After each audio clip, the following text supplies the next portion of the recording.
Les saluda el doctor Jairo Cerrato.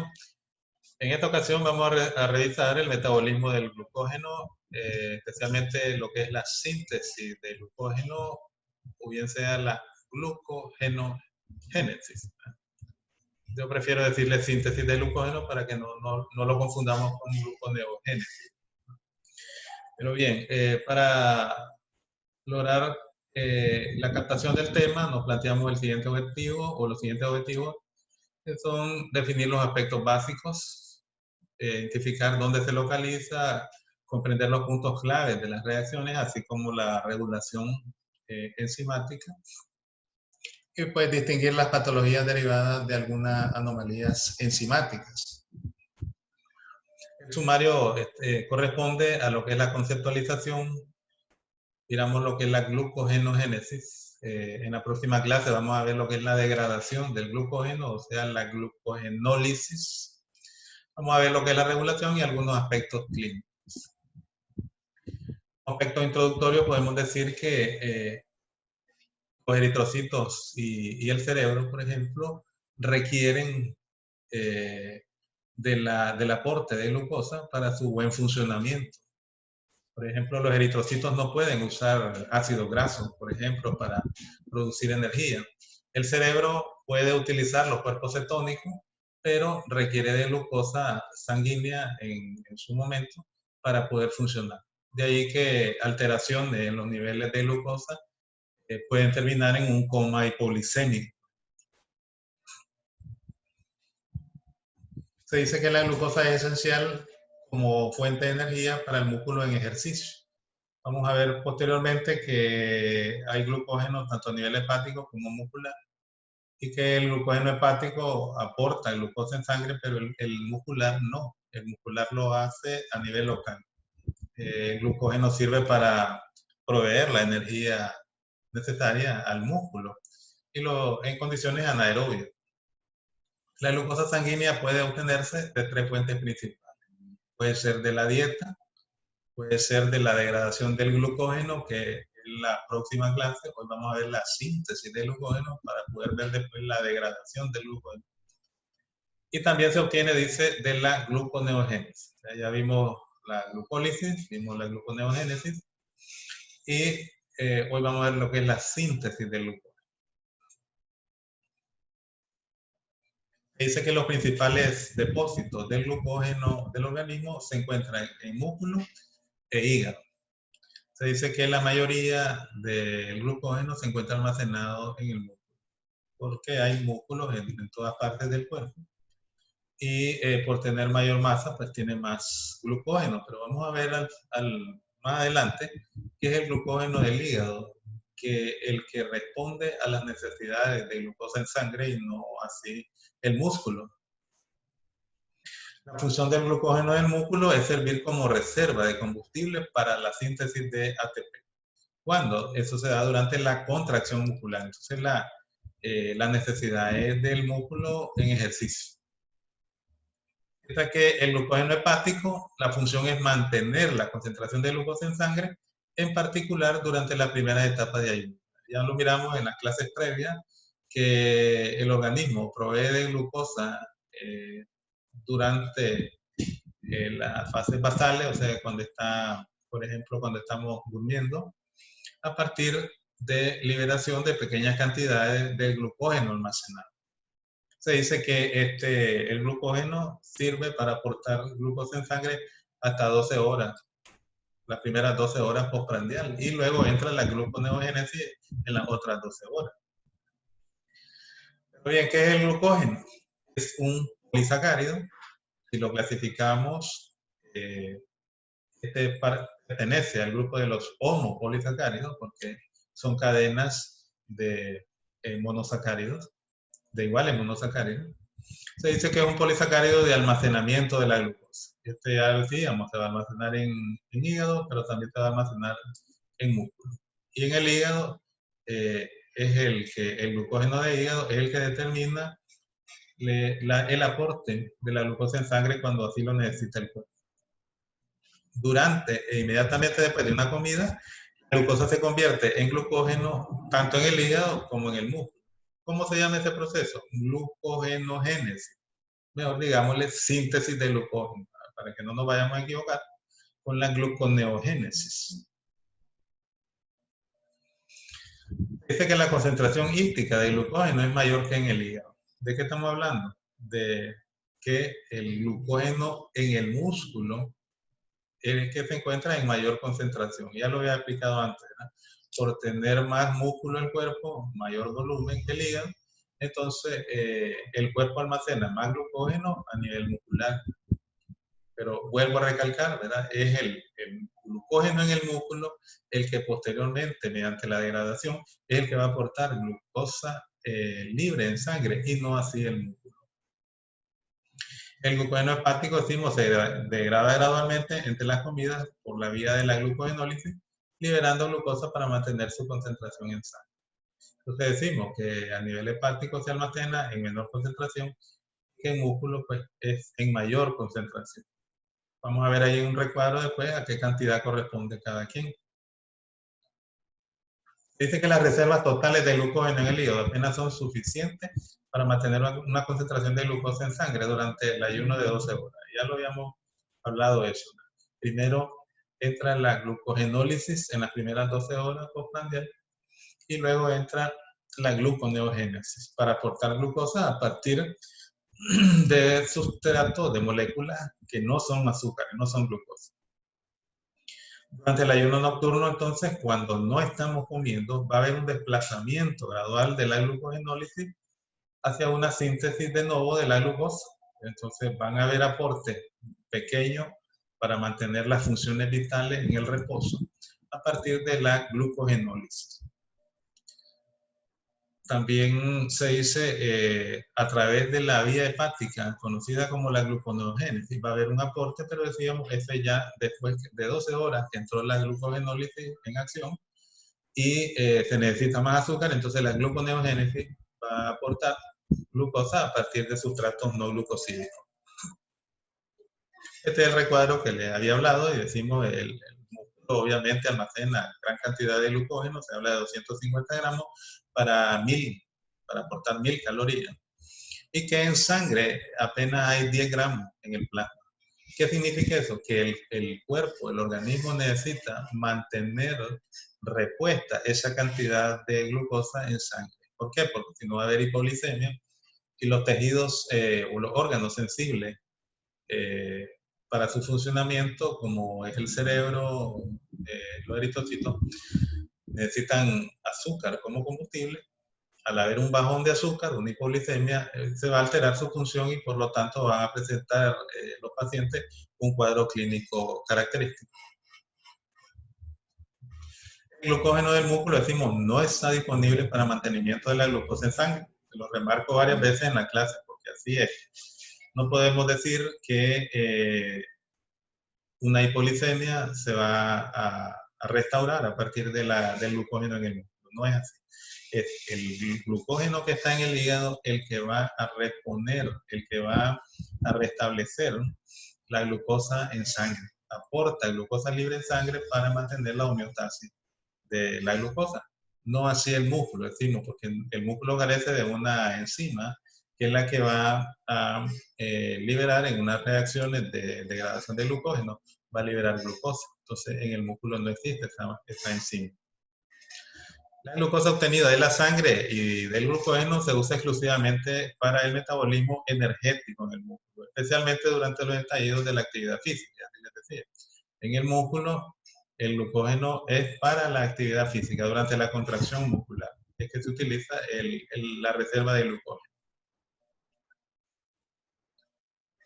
Dice que el glucógeno es un polisacárido, decíamos, es un homopolisacárido, o sea, un homoglucano, que se sintetiza a partir de la glucogenina, que es una proteína que se encuentra en el centro del gránulo del glucógeno, y que luego se van a ir añadiendo otras moléculas a la cadena, de tal manera que primero entra una enzima para agregar más moléculas en posición alfa 1,4 y luego entra otra enzima, que la vamos a ver más adelante, la ramificante, para establecer enlaces alfa 1,6 y así hacer más larga la cadena. De manera que se dice que el glucógeno se expande desde una secuencia nuclear ligada a un residuo de tirosina en la proteína que se llama glucogenina. El metabolismo del glucógeno se dice que es anabólico y catabólico. ¿Cuándo va a ser anabólico? Cuando hablamos de síntesis de glucógeno, almacenamiento del glucógeno. ¿Cuándo va a ser metabólico? Catabólico. Cuando se necesita la degradación del glucógeno, o sea, glucogenólisis. Cada uno de los procesos se activa en dependencia de los requerimientos energéticos del cuerpo. Eso se da en el citosol y es caracterizado por un crecimiento de la cadena de glucógeno gracias a enzimas como la glucógeno-sintasa, que va a añadir más moléculas, y se da un alargamiento posteriormente con la enzima ramificante. Eso estamos hablando ahí de síntesis del glucógeno.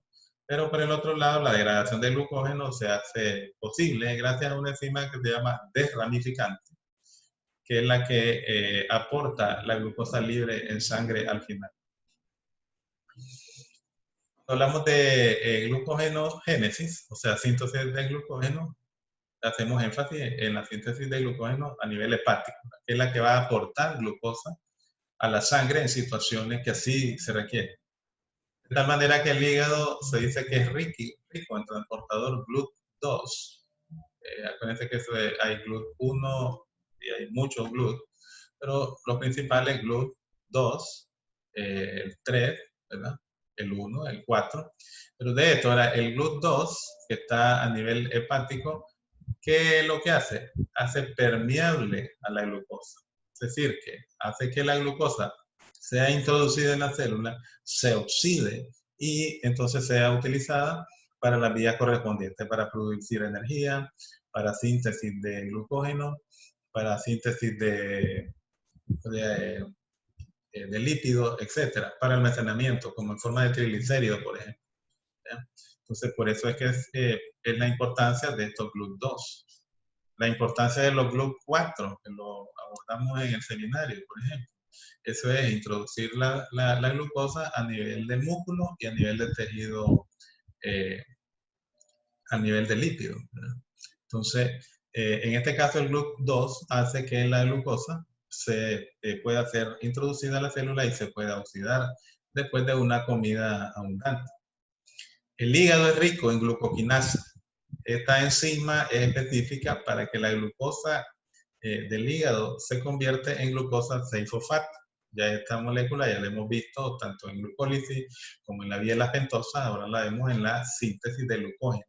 Pero ¿a cargo de quién? Aquí en este caso no entra la exoquinasa, aquí entra la glucoquinasa hepática. La glucoquinasa es inducible por el consumo continuado de una dieta rica en hidratos de carbono. A diferencia de la exoquinasa, la glucoquinasa no es inhibida por las concentraciones de glucosa 6-fosfato, de manera que la concentración de glucosa 6-fosfato aumenta rápidamente en el hígado tras una comida rica en carbohidratos, y eso hace que la glucosa entre en todas las vías importantes del metabolismo. Son las que hemos estado revisando, la glucólisis para producir piruvato, y luego entra el ciclo de Krebs, en la vía de las pentosas que decíamos que se produce ribosa para producir ácidos nucleicos, pero también NADPH más H, que es necesario para, como poder reductor, para producir síntesis de ácido graso, por ejemplo, pero también para evitar la peroxidación celular, el daño celular de los eritrocitos y evitar la anemia hemolítica. La glucosa se canaliza a glucógeno proporcionando una reserva de carbohidratos y así mantener la glicemia durante el estado postabsorcional. El exceso de glucosa 6-fosfato en el hígado por encima de lo necesario para rellenar la reserva de glucógeno, entonces se va a derivar a la glucólisis. ¿Qué quiere decir? Si hay exceso de glucógeno, entonces se necesita más energía en ese momento. ¿Quién es el que aporta la primera energía? La glucólisis. Entonces se va a derivar la glucosa 6-fosfato, se va a dirigir hacia esa vía. ¿A través de qué enzima decíamos? A través de la exoquinasa. se dice que también se puede derivar para la síntesis de ácidos grasos y triglicéridos dependiendo de los intermediarios que la glucólisis produce y según las necesidades del cuerpo. Esta es una panorámica rápida de lo que es la síntesis de glucógeno. En la primera etapa, la glucosa 6-fosfato se convierte a glucosa 1-fosfato por una enzima fosfoglucomutasa. Y posteriormente, a partir de uridín trifosfato y en presencia de una enzima que se llama pirofosforilasa, se va a formar uridín difosfato de glucosa, que posteriormente entra la glucógenosintasa para agregar enlaces alfa 1,4 y genera uridín fosfato por un lado y glucosa, la cual por acción de la enzima ramificante se van a agregar enlaces alfa 1,6 y se va a terminar formando lo que es el glucógeno. Aquí lo vamos a ver más detallado, donde decimos que la fase inicia con la conversión de la glucosa 6-fosfato en glucosa 1-fosfato por acción de la enzima fosfoglucomutasa. Se dice que esa es una reacción reversible. Después se sintetiza el nucleótido uridín difosfato de glucosa con la intervención de la enzima pirofosforilasa. Esta utiliza glucosa 1-fosfato y uridín trifosfato en forma reversible, liberando uridín difosfato de glucosa y pirofosfato, que por la pirofosforilasa pues genera 2 fosfatos inorgánicos. Pero luego entra la enzima glucógeno-sintasa que cede los residuos de glucosa a una molécula de glucógeno y se va a incorporar en la posición alfa 1,4 para ir agregando moléculas a la cadena. La glucógenosintasa se dice no puede introducir moléculas de glucosa en posiciones alfa 1,6. Para eso necesita a la enzima ramificante, que es la que va a prolongar, la que va a alargar más la cadena, es la que la hace más larga. Entonces, el glucógeno, entre más largo es un carbohidrato, acuérdense que es más hidrosoluble. Entonces, una de las funciones de la enzima ramificante es eso, proporcionarle la hidrosolubilidad mediante la añadidura, o mediante añadir moléculas en posición alfa 1,6. Dice que la ramificación del glucógeno entonces tiene como objetivo importante el aumento de su solubilidad, como habíamos dicho antes, eso extensa de la enzima ramificante, además de que aumenta su velocidad de síntesis y en su momento la degradación del propio glucógeno. Aquí vamos a ver una imagen donde primero se dan las adiciones a través de la glucógenosintasa en posición alfa 1,4 y luego para poder añadir más moléculas, entonces la enzima ramificante lo que va a provocar es uniones alfa 1,6 para seguir prolongando la cadena y así formar la molécula de glucógeno. Dice que la glucosa que atraviesa el hígado causa entonces un aumento en la concentración de glucosa en la sangre periférica tras comidas ricas en hidratos de carbono. Esa glucosa se utiliza en el músculo para la síntesis y almacenamiento de glucógeno que posteriormente va a ser usado en la contracción muscular, por la producción de ATP.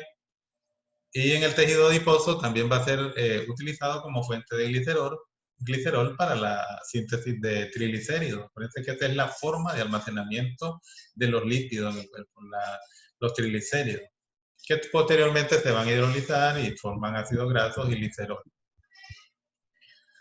Bueno, espero que les haya servido la charla.